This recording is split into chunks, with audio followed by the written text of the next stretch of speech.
Hi guys, this is a video review of the Switch e-bike. I just recently got it, and yeah, my experience has been a little bit mixed the first few days, but I have started to enjoy it. So far, I had ridden like some 50-60 kilometers on this, and I have sort of customized it to my liking. I'll start with the good things and then go to the bad things. Good things, the range is quite good. I went for the upgrade, I went for the larger battery. The range is quite good. I'm able to go for longer rides. The tires are good, very grippy, feel soft on the road and on such broken roads also. Suspension is quite good. Both suspensions, the front and back, they are good. I'm enjoying it. Seat is mixed feeling for me, but so far I have not had any complaints. Though it's not very ideal for me, I may go for a change of a seat.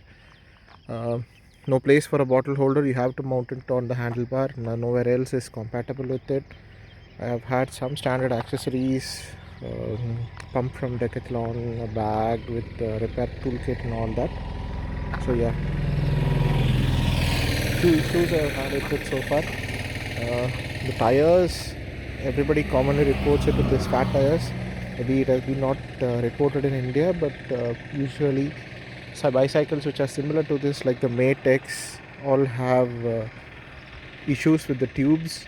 The first time you have to deflate it and reinflate it. If not, you may have a puncture, and that happened to me. I did deflate it and inflate it, but maybe I didn't do it the right way. I'm not sure why, but yeah, I had a tire puncture on the first day, so I had to walk home the bike.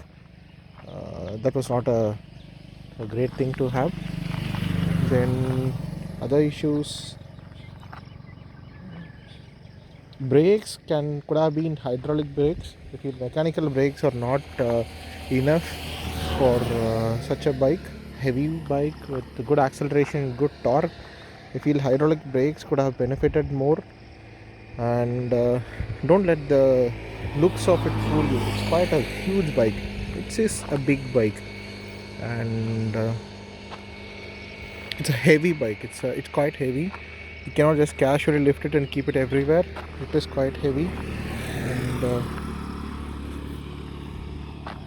also have had issue with the charging port, the rubber covering for the charging port.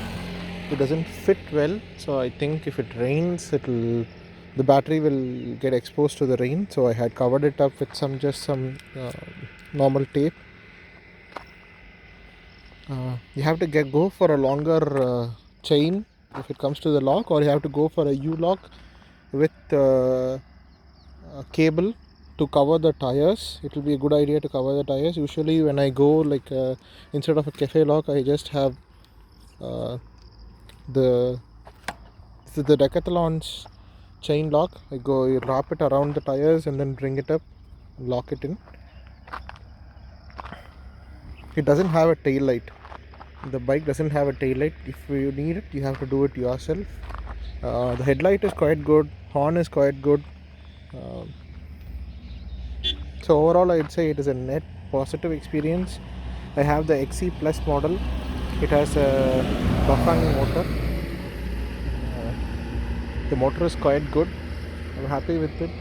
It goes up to 25 kilometers per hour. Of course, it is electronically limited, but I have never felt the need to go beyond that speed. So I'm quite happy with the 25 kilometers per hour limit. I don't really mind. The folding is quite good. It occupies a lesser footprint. I'm able to keep it inside my car, but I do have a big car. I have an Octavia. It has a huge boot door, so I don't find it really difficult to keep it in there. Yeah, it has an auto off. The screen is good, very visible. Even in bright light outside, it is quite visible. The handlebar rises up well. It's sufficient for me to sit in an upright position and ride. And seat post also, I find that having a seat post at maximum height makes it a little bit difficult to keep the foot on the ground without getting out of the saddle. But then that is a part and parcel of BMX style mountain bike crossover kind of bike. Instead of just a simple road electric bike. These are all small things that I personally I find it a little bit difficult, but otherwise I really don't mind all this. The suspension unit actually has the suspension bottle, and it also has a pivot on the chassis. So it together forms a very nice unit. It's quite good. And one more negative of the bike is, suppose you run out of range, you run out of battery, and you have to pedal back, you'll find resistance from the motor. The motor does not give away. You can find resistance in the motor. So that is one negative. You will find it difficult to pedal such a heavy bike when there is also a motor resistance. So better to make sure that you have the range necessary, else you will find it really difficult. These are the standard Decathlon accessories that I have got. They fitted the seat, the handlebar. I am planning to get extension, a handlebar extension, and have any further additions I may have over there. I may get other add-ons, so I'm planning to shift it over there. I may get an additional light if I feel the need for it, but so far I have not felt the need for it. The light is quite adjustable. It's quite adjustable. It's movable, so you can move it. I have fixed it to my position, the right position that I like. The suspension is lockable, so yeah, I kept it open because the roads are bad. You can see, so I have asphalt mixed with such roads, so yeah, I have kept it open. I usually don't feel it, didn't feel the loss of power, because of course it's electrically assisted. I really don't mind about it. So far my experience has been quite a bit positive. If any issues crop up, I'll update about it. One thing I also feel is that it could have been push throttle, but then it's my personal preference, and it has nothing to do with the bike itself. Bike itself feels quite okay. That this is the twist throttle is not a bad thing. Twist throttle is not a bad thing, so I really don't mind. And one more thing is, even when it is standing, the twist throttle may accelerate the bike. So yeah, you can see it jumps. So be careful not to twist the throttle when it is on.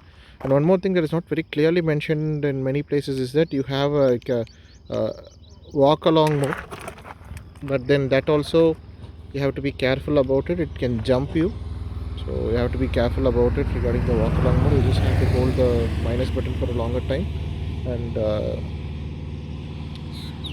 yeah, so far that has been my experience.